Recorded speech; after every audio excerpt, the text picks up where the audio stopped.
इस वीडियो में coordinate geometry के नोट्स एंड डीपीपीस हैं। एब्सोल्युटली। सबसे पहले control and coordination nervous system होता है, वो फास्ट होता है, कैन नॉट रीच ऑल्सो, सब सेलों तक नहीं पहुंच पाता है। हार्मोन्स होते हैं, सब सेलों से पहुंच सकते हैं पर बहुत स्लो होते हैं। समझे। नर्वस सिस्टम क्या होता है? नर्वस सिस्टम में देखिए, वो देख, नर्वस सिस्टम होता है एक सेंट्रल नर्वस सिस्टम बीच वाला होता है, उसमें स्पाइनल कॉर्ड होती है, ब्रेन होता है। एक पेरिफेरल नर्वस सिस्टम होता है, उसमें नर्वस पेरिफेरल नर्वस सिस्टम होता है, उसमें क्रेनियल नर्वस सिस्टम मतलब ब्रेन वाला क्रेनियम होता है, नीचे स्पाइनल कॉर्ड होती है, रीढ़ की हड्डी तक, उससे स्पाइनल नर्वस सिस्टम कहते हैं। क्रेनियल होता है, उसमें 12 पेयर्स होते हैं, हर 12 12 इधर होंगे, 12 तो 24 होती हैं पूरी नर्व्स, और नीचे स्पाइनल में 31 होती हैं, 31 है 62 हो गई। और ऐसे नर्वस सिस्टम होता है central nervous system, peripheral nervous system. Central होता है उसमें ब्रेन से स्पाइनल कॉर्ड होती है, और पेरीफेरल में क्रेनियल नर्व्स होती है, 12 स्पाइनल कॉर्ड नर्व्स होती हैं। और ये पेरीफेरल नर्वस दो पार्ट में होता है, ऑटोनोमस, एक सोमैटिक। सोमैटिक वॉलंटरी होता है, सेंसरी होता है, मोटर होता है। ऑटोनोमस होता है, इनवॉलंटरी होता है। सिंपैथेटिक होता है, पैरासिम्पथेटिक होता है। सिंपैथेटिक मतलब आप कुत्ते पीछे भाग रहे हो, कुत्ता भाग रहा हो आपके पीछे, तो आप डर जाते हो, तो वो सिंपैथेटिक हो गया। पैरासिम्पथेटिक, आप काल में एकदम अपने काल में, मतलब कोई दिक्कत ना पे, आराम से काल में, पेपर के टाइम पे हाइपर है जाता हूँ, पैरासिम्पथेटिक है एकदम, पैरासिम्पथेटिक काल में है जो नर्वस सिस्टम। अब आगे आओ एनियर। अब ये भी देख लिया, अब ये देख पैरासिम्पथेटिक के एग्जांपल हैं और सिंपथेटिक कह रहा है। पैरासिम्पथेटिक में एकदम काल्म बैठे हैं, पैरासिम्पथेटिक देख एकदम काल्म बैठे हैं। कॉन्ट्रैक्ट, पीपल कॉन्ट्रैक्ट होते हैं, इनकी सलाइवरी, प्रोटीन, डिक्रीम, नो वॉलंटरी, मतलब काल्म बैठे हैं। और sympathetic nervous system flight and fight response करता है, डिक्रीज सलाइवरी प्रोडक्ट, ये हो जाता है डायबिटिक ब्रोंकिया, एकदम सतर्क हो जाता है सब चीज़। अब आगे देख, अब देख आगे, अब आएगा न्यूरॉन्स एनाटॉमी, न्यूरॉन का structure, dendrite, cerebrum, axon, axon terminal, ये ब्रेन है। फोरब्रेन, मिड ब्रेन, फोरब्रेन आगे होता है, मिड ब्रेन बीच में होता है, हेड ब्रेन पीछे होता है बिल्कुल। फोरब्रेन होता है, वहाँ में सेरिब्रम होता है, और hypothalamus. Cerebrum intelligency, memory, response में काम देता है। Hypothalamus body temperature regulation, hunger, thrust, प्यास प्यासा देगा तो मिड ब्रेन होता है। एक मिड ब्रेन के बाद में देखेंगे फंक्शन, हिंड ब्रेन होता है, वहाँ में सेरिबेलम होता है, पॉन्स होता है, और मेडुला ऑब्लोंगेटा होता है। सेरिबेलम होता है बेस पोस्चर बैलेंस में काम होता है, पॉन्स को बाद में फंक्शन बताएंगे। मेडुला ऑब्लोंगेटा होता है इनवॉलंटरी एक्शन देता है, हार्ट बीट और स्नीजिंग, वॉमिटिंग देता है, ब्रीथिंग देगा तो है। ये सब वही लिखा हुआ है, यही इंपॉर्टेंट है। क्रेनियम नर्व होती है, क्रेनियम बोन्स होते हैं, एक दो रेमेटिक्स होते हैं, अरेनियन होते हैं, 3 नस्ल होते हैं, एरेनियोड, पीरियडिक, मीनिंग्स कहते हैं इनते। जो ब्रेन होता है वहाँ वो बोन्स स्कल्स में होता है, सॉफ्ट बचाता है। सेरिब्रोसियल फ्लूइड होता है, जहाँ में वायुंसी देते हो हमें, सेरिब्रोस्पियल फ्लूइड होता है, वायुंसी देते हैं। हाइपोथैलेमस मास्टर ग्लैंड होता है, पिट्यूटरी हाइपोथैलेमस के नीचे होता है, मास्टर होता है, मास्टर हाइपोथैलेमस रिस्पॉन्स देता है जी। अब बस क्वेश्चन देगा जा। समरी मतलब हाथ वाथ टेढ़ो, एंगल टेढ़ो होता है तो एंगल सही होता है ना, हाथ टेढ़ो होता है। हम जो सवेरे होते हैं तो हम जब सवेरे होते हैं तो अपने जो एकदम बाम चले जाते हैं भाई, नमे तो हम खुद गिर रहे ना हो तो भाई कॉन्ट्रैक्ट आ जाता है, मसल जाके हम फील करते तो डर जाओ यूँ कहते ब्रेन वाह।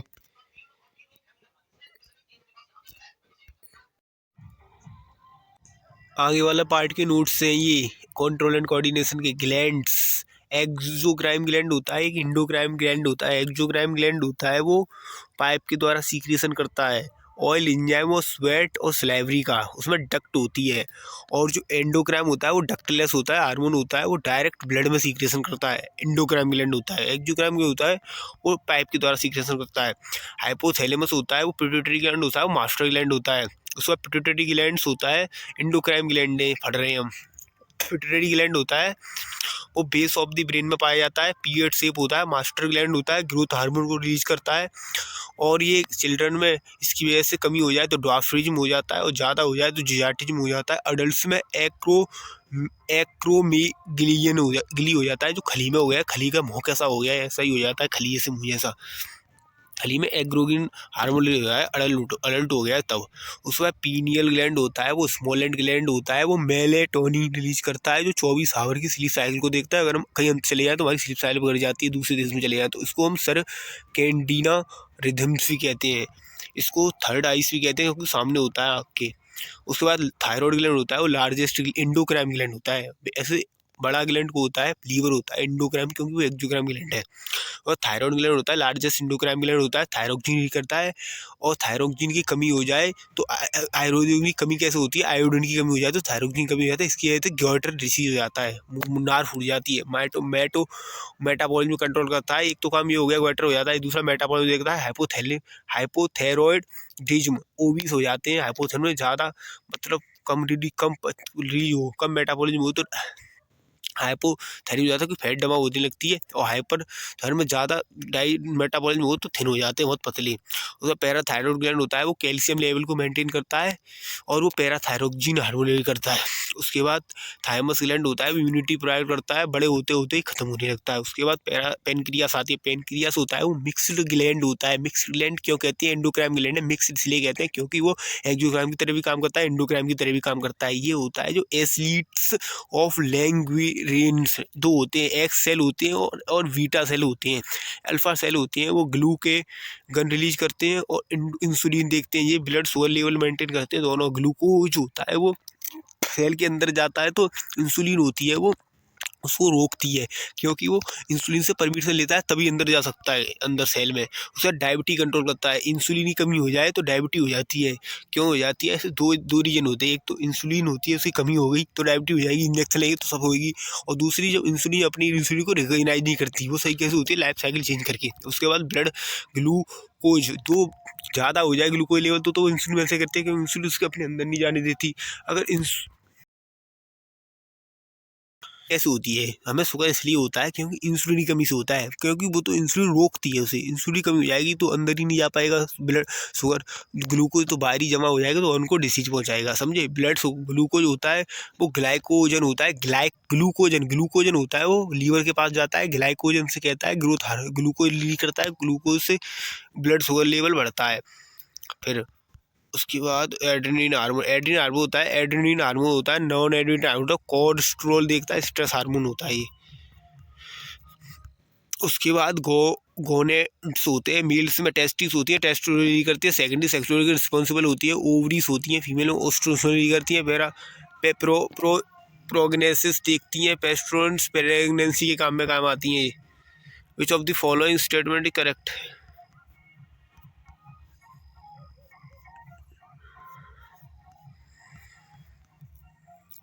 एल्जीमियर disease involve deficiency of acetylcholine.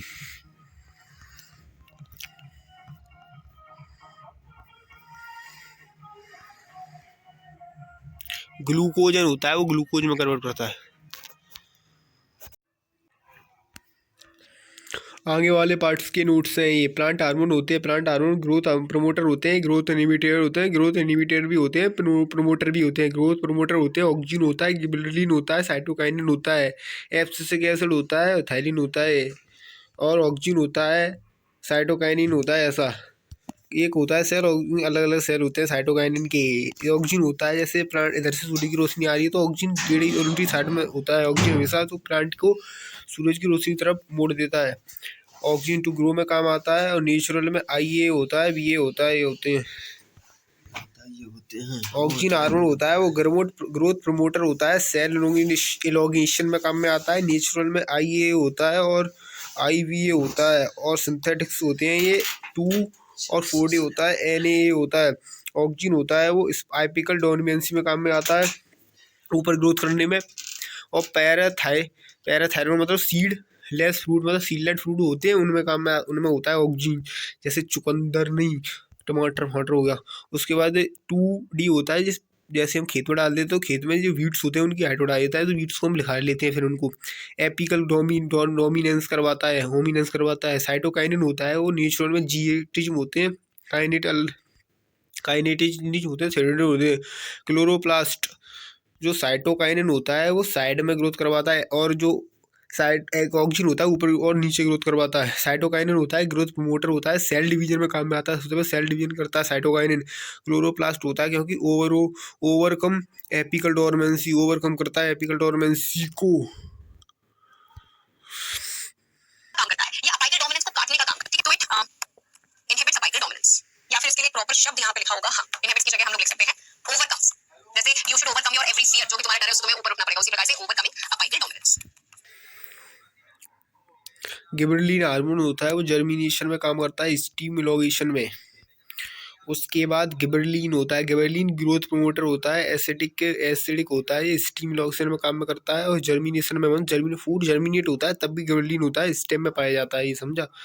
और ग्रोथ एब्सिसिक एसिड करता है, ग्रोथ इनोवेटिव होता है, एब्सिसिक स्ट्रेस हार्मोन भी कहते हैं, ये ग्रोथ रोकता है, ये एब्सिस में लीफ को धरने में काम में आता है, और ये लीव्स की एजिंग करता है। और डोरमेंसी मतलब ग्रोथ इनहिबिटेड ग्रोथ को रोकता है, सीड डोरमेंसी मतलब सीड को निखरने नहीं देता जमीन में से। और ये अपोजिट काम करता है गिबरेलिन की, गिबरेलिन होता है वो सीड को निखारने में काम में आता है, सीड डोरमेंसी में। Abscisic acid of leaves, leaf और उनको पकाने में काम में आता है। स्ट्रेस हार्मोन होता है क्योंकि ये स्टोमेटा क्लोज कर लेता है, और ये stomatal close with two gas condition में स्टोमेट क्लोज कर लेता है, ज़्यादा कंडीशन खराब हो जाता है। ग्रोथ प्रमोटर होता है, इनहिबिटर होता है। इथाइलिन, इथाइलिन क्या करता है, इथाइलिन ग्रोथ प्रमोटर होता है, ग्रोथ इनहिबिटर होता है। ओनली गैसेस हार्मोन होता है, राइपनिंग में काम में आता है। सेंसेस, ये भी पत्ती गिराने के काम में आता है। रूट्स और शूट ग्रोथ करवाता है ये।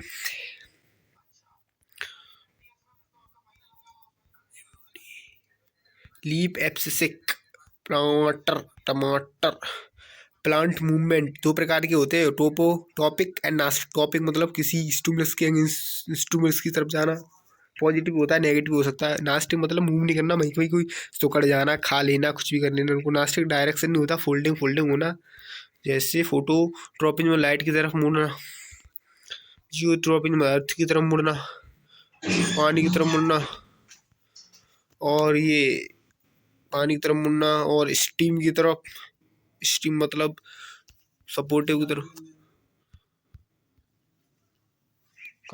डाटा यूल नहीं मिल पा भाई। स्टिक मूवमेंट, नास्टिक मूवमेंट दे खा लेता है, ये होता है कार्बोनिवोरस प्लांट होता है, खा लेता है इंसेक्ट को अपना मुंह टेढ़ा करके। टच मी नॉट प्लांट्स मी सोपोडिया, टच मी नॉट इसका ये नाम होता है। सी डोरमेंसी मतलब एब्सिसिक एसिड रोकता है सी डोरमेंसी को।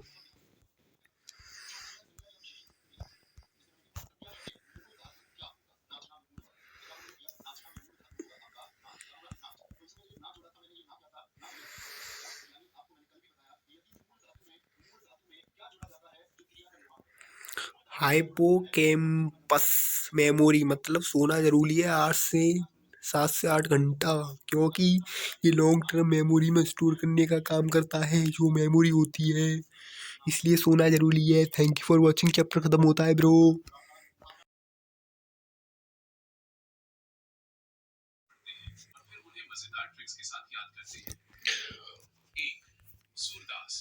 फोर्थ वाला रॉन्ग है, फोर्थ वाले का राइट आंसर ए है, क्योंकि मिड ब्रेन होता है और पोन्स और मेडुला होते हैं वो ब्रेन स्टीम को ही कंट्रोल करते हैं। उसके बाद नाइन्थ वाला रॉन्ग है, नाइन्थ वाले का आंसर होगा डी, ऑल ऑफ दीज, क्योंकि ये थायरोजीन हार्मोन ये सब ये होता है, पिट्यूटरी ऑक्टोसिन रिलीज करता है। उसके बाद 9 वाले के बाद 16 वाला रॉन्ग है, 16 वाला 16 में कहाँ गया, 16 में का राइट आंसर होगा D, D D D D D D regulator. 16 में के बाद 25 वाला लॉन्ग है, 25 वाले का राइट आंसर होगा डी, क्योंकि जो पॉजिटिव हाइड्रोटोमी क्या होता है, हाइड्रोटोमी जब पॉजिटिव हाइड्रोटोमी पानी की तरफ जा रहा है तो पॉजिटिव हो गया, ऊपर जाता पानी के लिए तो पॉजिटिव हो गया, नेगेटिव का होगा पानी के लिए ऊपर जाना स्टीम की तरफ, समझा। और पॉजिटिव डिओड्रोजन धरती के लिए तो पॉजिटिव नीचे ही हो गया, धरती के लिए तो पॉजिटिव नीचे ही हो गया, उल्टा क्या होगा स्टीम ऊपर जाना, वो हो गया नेगेटिव ट्रोपिज्म, उसके लिए स्टीम मतलब ऊपर जाना। और 27 वाला रॉन्ग है, 27 वाला में ए वाला रॉन्ग है, क्योंकि रूट में ध्रुव में पाया जाता है, सूट के रूप में जाया जाता है। इलोंगेशन में काम शुरू कर रहा है, बढ़ाने में काम करता है ऊपर नीचे, इलोंगेशन में तो वो करता है गिबरेलिन।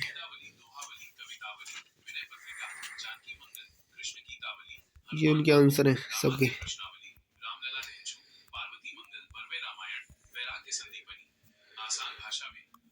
यहाँ पर भी देख सकता है एक्सप्लेनेशन फोर्थ वाले का क्यों सही है।